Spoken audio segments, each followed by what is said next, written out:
Bismillahirrahmanirrahim. Dear students, today we will study one application of Ampere's law. वो application क्या है कि we will find magnetic field strength due to a current carrying solenoid. देखेंगे कि एक solenoid जिसमें current गुजर रहा है तो उसमें कितनी मैग्नेटिक फील्ड पैदा होती है और या मैग्नेटिक फ्लक्स डेंसिटी उसमें कितनी है या मैग्नेटिक फील्ड स्ट्रेंथ कितनी है वो हम डिटरमिन करेंगे। तो magnetic field intensity find out करने के लिए we use Ampere circuital law. Ampere's law हम लोग यहाँ पे यूज करेंगे। और what is meant by Ampere circuital law? yesterday we have studied that according to Ampere circuital law B dot delta L, ये जितनी भी क्वांटिटीज होंगी उनका जो सम होगा that will be equal to mu naught I। तो according to Ampere circuital law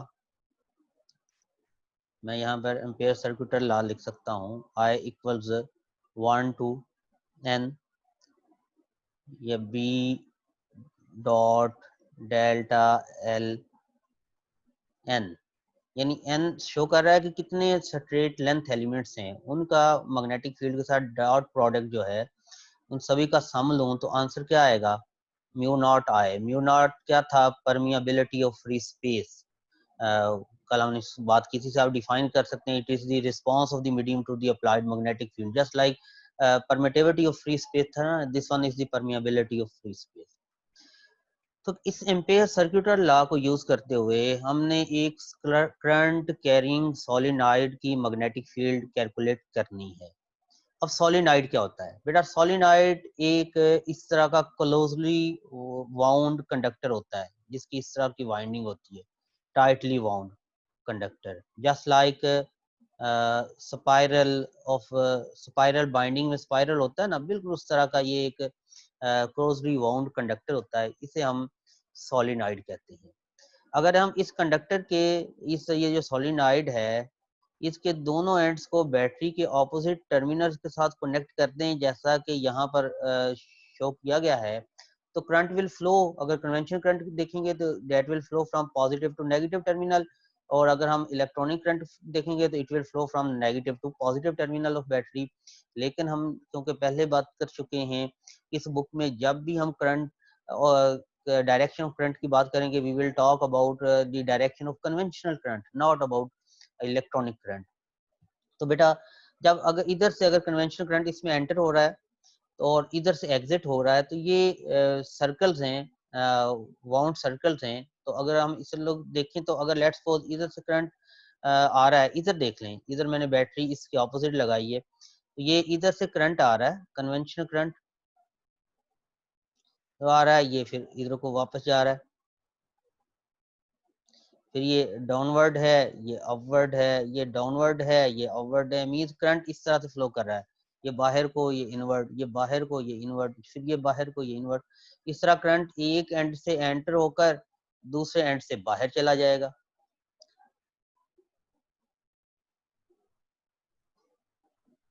ऐसा ये तो था जब बैटरी का पॉजिटिव टर्मिनल मैंने इस एंड से अटैच किया। अगर दूसरे एंड से अटैच करूंगा तो इधर से करंट बाहर को आएगा, फिर नीचे चले जाएगा, फिर बाहर को आएगा, फिर नीचे चला जाएगा, फिर बाहर को आएगा, फिर नीचे चलेगा, just like a spiral.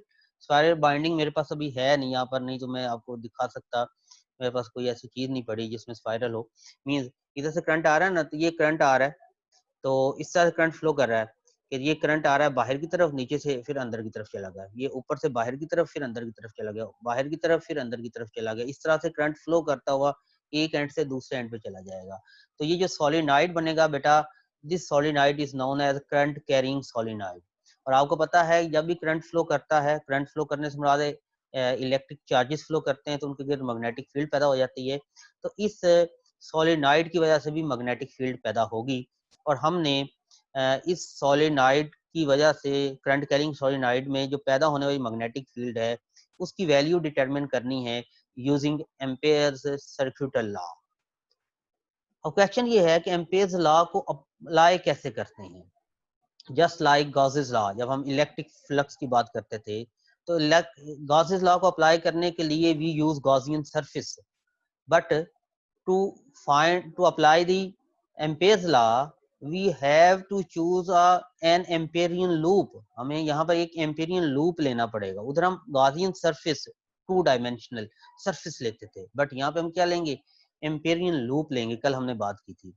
Let's suppose कि ये उसका एक क्रॉस सेक्शनल व्यू है, उसे काटा गया इस तरह से सामने। तो हम देख रहे थे कि करंट ऊपर वाली साइड से बाहर को आ रहा था ना, नीचे वाली साइड से करंट अंदर को जा रहा था, फिर बाहर को, फिर इनवर्ट, फिर बाहर को, फिर इनवर्ट। तो ये जो ऊपर हमने क्रॉस डॉट लगाए हैं ना, these dots are showing that current is coming outward, बाहर को आ रहा है ऊपर वाली सरफेस से। एक टर्न है ना, ये बाहर जो है करंट बाहर को आया, ये इन्वर्ट चला गया, फिर ये बाहर आया, फिर इन्वर्ट चला गया, फिर बाहर आया, फिर इन्वर्ट चला गया। हर रिंग में क्या है, ऊपर वाले सेक्शन में करंट इज फ्लोइंग आउटवर्ड, इसे मैंने डॉट शो किया। हमें पता है कि डॉट आउटवर्ड डायरेक्शन को शो करता है।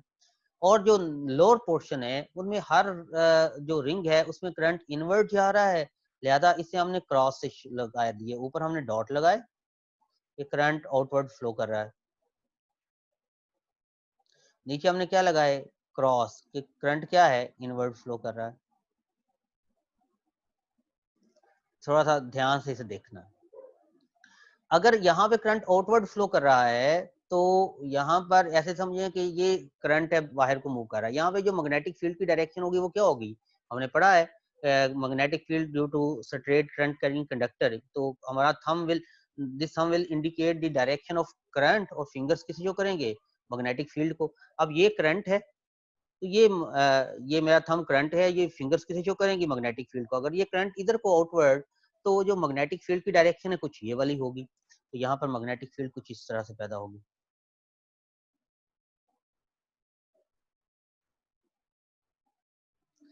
अब लोअर में देखें, लोअर पोर्शन में करंट इनवर्ट है, तो इधर हम मैग्नेटिक फील्ड देखें तो उसकी वैल्यू कुछ ये वाली होगी, यानी इनवर्ट करंट जा रहा है ना to the plane of this laptop. तो ये मेरा thumb will indicate the direction of current, और फिंगर्स क्या करेंगी, मैग्नेटिक फील्ड की डायरेक्शन को शो करेंगी।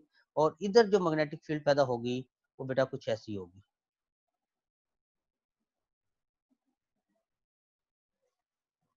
इस तरह की मैग्नेटिक फील्ड जो है वो पैदा होगी। इसी तरह हर एक में ऐसा होगा। ये आउटवर्ड थी, ये इधर इस तरह की मैग्नेटिक फील्ड, नीचे। बेटा ये मैग्नेटिक फील्ड बनाना सीख लें, नहीं तो बाद में आप तुक्के से ही ये लगाते फिरेंगे लाइनें, तो वो फिर इशू हो जाएगा। अब बाद का गलत लगा देंगे, बाद का रट्टा लगा के लगाने की कोशिश करेंगे। ये करंट बाहर को है ना, थंब को बाहर की तरफ रखो, तो जो हमारी फिंगर्स हैं ये मैग्नेटिक फील्ड की डायरेक्शन शो करेंगी। जब करंट अंदर को है तो थंब इनवर्ट रखो, ये करंट मैग्नेटिक फील्ड की डायरेक्शन में फिंगर शो करेगी। तो ये करंट इनवर्ट जा रहा है, यहाँ पे मैग्नेटिक फील्ड कुछ इस तरह से है, यहाँ पे भी मैग्नेटिक फील्ड कुछ इस तरह से, यहाँ पे मैग्नेटिक फील्ड कुछ इस तरह से। अब अगर हम लोग देखें तो ये इंटीरियर में मैग्नेटिक फील्ड आउटवर्ड सेक्शन में और इनवर्ड सेक्शन में सेम डायरेक्शन में है ना, तो ये और सारी की सेम डायरेक्शन में सारी की सारी मैग्नेटिक फील्ड कंबाइन हो जाएंगी, तो ये कुछ इस तरह की मैग्नेटिक फील्ड बनेगी, इस तरह की। इसी तरह कुछ ये नीचे वाली मैग्नेटिक फील्ड्स भी पैदा होंगे, जो मिलेंगी वो भी कुछ इस तरह की मैग्नेटिक फील्ड्स बन जाएंगी। तो अगर आप यहाँ पे गौर पे देखें तो जितनी मैग्नेटिक फील्ड लाइंस है इसके इंटीरियर में वो सारी की सारी सेम डायरेक्शन में, अपर पोर्शन से हो या लोअर से हो। सिर्फ दो ही पोर्शन नहीं, काफी सारे पोर्शन है, हम सिर्फ दो पोर्शन ले लिया, अपर और लोअर, और भी तो कई पॉइंट है, पूरा रहेंगे हर पॉइंट पे। तो हम देखेंगे कि इन साइड दिस सोलिनॉइड तमाम magnetic field line same direction में है, जैसा कि यहाँ पे आप शो कर रहे हैं। और आउटसाइड ये अपोजिट डायरेक्शन में है। और इस इनवर्ड जो इनसाइड ऑफ दिस सोलिनॉइड, ये सारी की सारी जो मैग्नेटिक फील्ड लाइंस हैं ये सेम डायरेक्शन में है। तो बेटा इससे मैं लिख सकता हूँ, अगर हम इसे रेज करते हैं फिगर्स, क्योंकि हमारे पास पहले बनी हुई है ये वाली फिगर, ये तो मैंने आपको फिगर समझाने के लिए बनाई कि ये फिगर हम कैसे बना सकते हैं, क्योंकि उधर हमने खुद बनानी है। तो ये देखें, ये मैग्नेटिक फील्ड लाइन सारी की सारी क्या है, ये इंटीरियर में अपर पोर्शन की वजह से भी और लोअर पोर्शन की वजह से भी इंटीरियर में सारी की सारी क्या है, सेम डायरेक्शन में। और बाहर क्या है, ये ऑपोजिट डायरेक्शन में, ये इधर को आ रही थी, ये इधर को जा रही है। इधर जो है ये इधर से एंटर हो रही है, इधर को बाहर को जा रही है, तो ये अपोजिट डायरेक्शन में है मैग्नेटिक फील्ड, और लेकिन इंटीरियर में क्या है, सेम है। तो मुझे पता, और सारी की सारी मैं यहाँ पे देख रहा हूँ ये हैं भी इक्वी स्पेस्ड। तो मुझे यहाँ पे क्लियर कट इस पिक्चर से पता चल रहा है कि inside solenoid magnetic field is uniform. जैसे हम कहते थे ना इलेक्ट्रिक फील्ड यूनिफॉर्म होने से क्या मुराद है कि electric field line same direction में हो और इक्वी स्पेस्ड हो। सिमिलरली मैग्नेटिक फील्ड यूनिफॉर्म होने से क्या मुराद होगा, all the magnetic field line should be in same direction parallel and these magnetic field line should be equi spaced. अगर interior portion में यहाँ से लेकर यहाँ तक देखो तो ये फील्ड लाइन सेम डायरेक्शन में है और सारी की सारी इक्वी स्पेस है, तो it means inside the solenoid magnetic field is uniform magnetic field है। और आउटसाइड मैग्नेटिक फील्ड बेटा, जहां पे मैग्नेटिक फील्ड लाइंस करीब करीब होंगी वहां पे मैग्नेटिक फील्ड स्ट्रांग होगी, जहां पे दूर दूर होंगी वहां पे वीक होगी। आउटसाइड मैग्नेटिक फील्ड वीक है इनसाइड के मुकाबले में, तो आउटसाइड वाली मैग्नेटिक फील्ड को हम इनसाइड वाली मैग्नेटिक फील्ड के मुकाबले में जीरो ले लेते हैं, नेग्लिजिबल इस्तेमाल है। वो कहते हैं कि इनसाइड इतनी ज्यादा मैग्नेटिक फील्ड है कि अगर इसका कंपैरिजन आउटसाइड वाली मैग्नेटिक फील्ड से करें तो we can not compare outside magnetic field of current carrying solenoid with the inside magnetic field of the current carrying solenoid। अब बेटा हमने इस मैग्नेटिक फील्ड की वैल्यू लेनी है। अगर इस मैग्नेटिक फील्ड की वैल्यू लेनी है तो मुझे यहाँ पे कोई ना कोई एम्पेरियन लूप लेना पड़ेगा। मैं यहाँ पर कोई एम्पेरियन लूप ले लेता हूँ। फर्ज किया कि मैं एक एम्पेरियन लूप लेता हूँ in the form of rectangle. बेटा बॉक्स नहीं, बॉक्स सरफेस होती है, उधर हम बॉक्स लेते थे, अगर आपको याद हो ना। चलें ये आगे लिया हुआ होगा उसने, हाँ ये देखें। मैंने एक रेक्टेंगल की फॉर्म में एक एम्पेरियन लूप ले लिया, एक रेक्टेंगल बना ली। इस रेक्टेंगल की ये वाली लेंथ है L1, ये L2, L3, L4, L1 L3 की इक्वल होगी, L2 L4 की इक्वल होगी, क्योंकि रेक्टेंगल की ये प्रॉपर्टी है। अब देखें इसमें तमाम नंबर ऑफ टर्म्स नहीं आई, कुछ नंबर ऑफ टर्म्स आई हैं, 1 2 3 4 5 6 7 8 टर्म्स आई हैं। लेकिन उधर तो ढेर सारी टर्म्स थी ना, हर टर्म में से करंट साइमल्टेनियसली फ्लो कर रहा है, इस चीज को भी ज़हन में रखना पड़ेगा। तो हमने इस एम्पेरियन लूप के ऊपर एम्पेयर सर्कुलर लॉ लगाना है। अब हमारा एम्पेयर सर्कुलर लॉ क्या है, summation over I equals 1 to कितने ये स्ट्रेट लाइंस हैं, कितनी लेंथ एलिमेंट्स हैं, 1 2 3 4 4। तो 1 टू आई टू एन होना था ना, अब एन क्या है 4। B dot delta L I is equal to mu naught I. This is Ampere circular law. अगर इसे मैं एक्सपेंड करूं तो क्या आएगा, B1 ये डेल्टा ए टू बी, ये डेल्टा L1 है, L1 कॉस थीटा, वो क्या आएगा 0। बी डॉट डेल्टा एल है ना, तो बी एल कॉस थीटा आना ना, तो एल डेल्टा L1 क्या होगा, L1 होगा। अब मैग्नेटिक फील्ड भी इधर को है और ये जो हमारे पास लेंथ एलिमेंट है इसकी डायरेक्शन भी यही है, लिहाजा थीटा विल बी 0। अब ये इसके नॉर्मल के अलोंग नहीं लेनी, वो एरिया में होता था। प्लस सेकंड में यहाँ पर अगर मैं मैग्नेटिक फील्ड को B2 लिख लूँ, ये लेंथ क्या है L2, यहाँ पे एंगल कितना है बेटा, मैग्नेटिक फील्ड और इस लेंथ के दरमियान this is about 90 degree, this is cos 90। Third में चला जाऊं, यहाँ पे तो बेटा मैग्नेटिक फील्ड है ही नहीं, हम कह रहे थे आउटसाइड वाली मैग्नेटिक फील्ड को हम निगलेक्ट कर देंगे in comparison with inside magnetic field. तो थर्ड वन मैग्नेटिक फील्ड नहीं है, तो लिहाजा मैग्नेटिक फ्लक्स भी 0 है। एंड फोर्थ वन, जब हम इधर आएंगे यहाँ पे अगेन ये एंगल 90 है, तो क्या आएगा B4 L4 cos 90 डिग्री, इन सभी को सम, ये समेशन है किसकी इक्वल आना है, म्यू नॉट आई की इक्वल आना है। बेटा अब cos 90 0 होता है, तो ये वाला फैक्टर भी खत्म हो गया, ये भी cos 90 0, ये भी खत्म, ये पहले ही फैक्टर खत्म था, ये cos 0 1 होता है, तो क्या लिखूंगा B1 L1 cos 0 is equal to 1 equal to mu naught आए।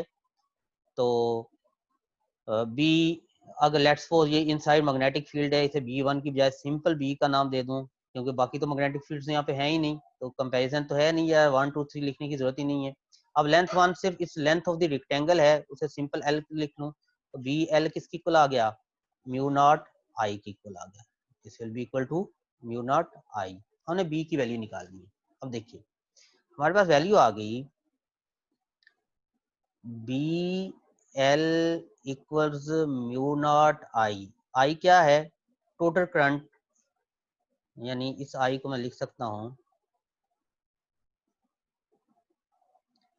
Current enclosed by the loop, जो एम्पेरियन लूप था इसमें, उसमें कितना करंट है, आई को मैंने लिखा।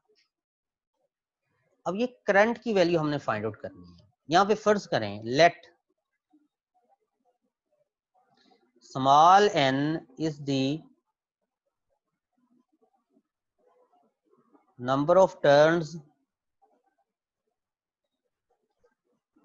पर यूनिट लेंथ, के यूनिट लेंथ में, यानी सोलिनॉइड की कितनी नंबर ऑफ टर्न्स हैं, यानी 1 मीटर में कितनी नंबर ऑफ टर्न्स हैं, 1 सेंटीमीटर कितनी नंबर ऑफ टर्न्स हैं, यूनिट लेंथ में कितनी नंबर ऑफ टर्न्स हैं, वो क्या है? Small n। यानी इसे लिख सकता हूँ number of turns per unit length. अब अगर मैं यहाँ से नंबर ऑफ टर्न्स निकालना चाहूँ तो क्या करो, number of turns per unit length को स्मॉल n को मल्टीप्लाई कर दो, जितनी भी आपने लेंथ लेनी है सोलिनॉइड की, तो क्या निकल आएंगे? Number of turns. तो L लेंथ में कितने नंबर ऑफ टर्न्स होंगे? ये लेंथ जो L1 है, इसे मैंने क्या कह दिया था? L लेंथ में कितने नंबर ऑफ टर्न्स होंगे? Small n L। और तमाम टर्न्स में साइमल्टेनियसली करंट फ्लो कर रहा है, एक में भी कर रहा है, दूसरे में भी, तीसरे में भी, चौथे में भी। शुरू में जो डेवलप हुआ ना, पहले एक में आया, दूसरे में, तीसरे में, चौथे में, फिर लगातार कंटिन्यूस करंट फ्लो करना शुरू हो गया। तो if one turn has current, अगर एक टर्न का करंट मैं स्मॉल आई ले लूं, क्यों कैपिटल आई पहले मैं यूज कर रहा हूँ, इसे स्मॉल आई ले रहा हूँ, बुक वाला उसे कैपिटल आई ले सकता है, जो आपकी मर्जी है। अगर एक टर्न में करंट है small I, then n turns, total turns कितनी थी इस लेंथ में, टर्न्स कितनी करंट होगा, कैपिटल आई किसकी इक्वल होगा? इस स्मॉल आई को n से मल्टीप्लाई करते हैं। अब ये वाली वैल्यू इस इक्वेशन नंबर 1 में मैं इंसर्ट करूंगा, ये इक्वेशन नंबर 1 है मेरे पास। तो बी एल किसकी इक्वल आएगा? Mu naught into total current, total current क्या था? कैपिटल एन इंटू आई। अभी कैपिटल एन मैंने लिखा बेटा, इसकी इक्वल है स्मॉल एन एल के, यहाँ पे लिखा हुआ बेटा small N L into I equals B L. बेटा ये एल एल से कैंसिल हो गया, तो magnetic field inside current carrying solenoid कितनी होगी? म्यू नॉट एन आई। अगर स्मॉल आई करंट को शो करना स्मॉल आई से कर लो, कैपिटल आई से करना तो कैपिटल आई से कर लो, आपकी मर्जी है। तो ये मैग्नेटिक फील्ड है इनसाइड दी सोलिनॉइड, और ये वाली जो मैग्नेटिक फील्ड होगी इनसाइड दी सोलिनॉइड, ये यूनिफॉर्म होगी। बेटा magnetic field is a vector quantity. अब देख लें, अब इससे इसी को, मेरे पास मैग्नेटिक फील्ड की वैल्यू आ गई म्यू नॉट एन आई, या इस एन को, स्मॉल एन को क्या लिख सकता हूँ? कैपिटल एन ओवर एल भी लिख सकता हूँ ना, अभी हमने लिखा था। अगर मैं नंबर ऑफ टर्न्स को बढ़ाऊंगा मैग्नेटिक फील्ड बढ़ेगी, अगर लेंथ को बढ़ाऊंगा तो मैग्नेटिक फील्ड कम हो जाएगी। अगर दोनों को डबल कर दो, नंबर ऑफ टर्न्स को भी और लेंथ को भी, तो मैग्नेटिक फील्ड सेम रहेगी, क्योंकि ऊपर भी 2 आ जाएगा, नीचे भी 2 आ जाएगा, इससे कैंसिल हो जाएगा। शॉर्ट क्वेश्चन है आपकी एक्सरसाइज में, कल इंशाल्लाह हम इसे सॉल्व करेंगे। अब क्वेश्चन ये है, magnetic field is a vector quantity just like electric field, then what will be the direction of magnetic field? magnetic field की डायरेक्शन हम कैसे मालूम कर सकते हैं? इसमें बेटा हम अगेन राइट हैंड रूल लगाएंगे। आपको याद होगा चैप्टर मैंने स्टार्ट किया था तो मैं कह रहा था कि इसमें हर आर्टिकल में एक डिफरेंट वे में राइट हैंड रूल लगेगा। अब राइट हैंड रूल कैसे लगेगा उसे जरा देखिएगा। ये मैग्नेटिक फील्ड की डायरेक्शन शो करने के लिए इसका ये वाला साइड नॉर्थ है, ये वाली साउथ है। मैग्नेटिक फील्ड नॉर्थ से बाहर को जाती है, साउथ से अंदर को आती है। ये मैग्नेटिक मैग्नेट से बाहर की बातें, मींस ये मैग्नेट है ना, ये इसका नॉर्थ है, ये साउथ है। मैग्नेटिक फील्ड लाइंस क्या होती हैं? From north to south.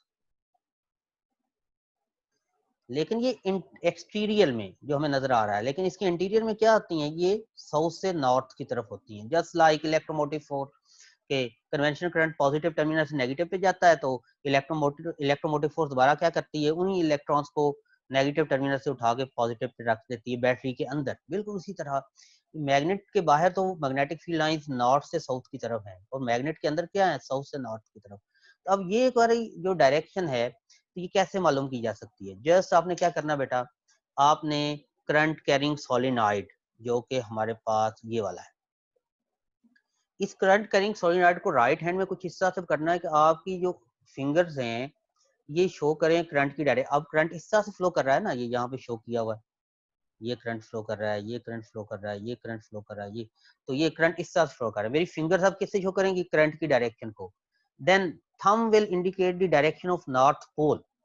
तो अगर करंट इस तरह से फ्लो कर रहा है तो ये वाली साइड नॉर्थ हो जाएगी और ये साउथ हो जाएगी। और अगर करंट इस तरह से फ्लो कर रहा होता तो ये वाली नॉर्थ हो जाती, ये वाली साउथ हो जाती। तो ऐसे देख लें कि ये करंट इस तरह से फ्लो कर रहा है, दिस वन इज नॉर्थ और ये क्या है? साउथ। इस तरह हम magnetic field due to current carrying solenoid की डायरेक्शन भी कैलकुलेट कर सकते हैं। बेटा ये है आज का लेक्चर। अगर इसमें ये कॉम्प्लिकेटेड लेक्चर है, मुश्किल लेक्चर है, लेकिन मैंने तमाम स्टेप्स को ब्रीफली यहाँ पे अकोमोडेट करने की कोशिश की है। अगर किसी को कोई प्रॉब्लम हो तो ये वीडियो मैं यूट्यूब पे डाल दूंगा, वो इसे बार बार देख के अपना जो है कोई इश्यूज हैं अगर उसमें वो उसे सॉल्व कर सकता है। वो या व्हाट्सएप ग्रुप पे भी मैसेज कर सकते हैं, मेरे पर्सनल नंबर पे मैसेज करके मुझसे क्वेश्चन पूछ सकते हैं, या आप यूट्यूब पे कमेंट करके भी उसका आंसर ले सकते हैं। ठीक है बेटा, टेक केयर, अल्लाह हाफिज।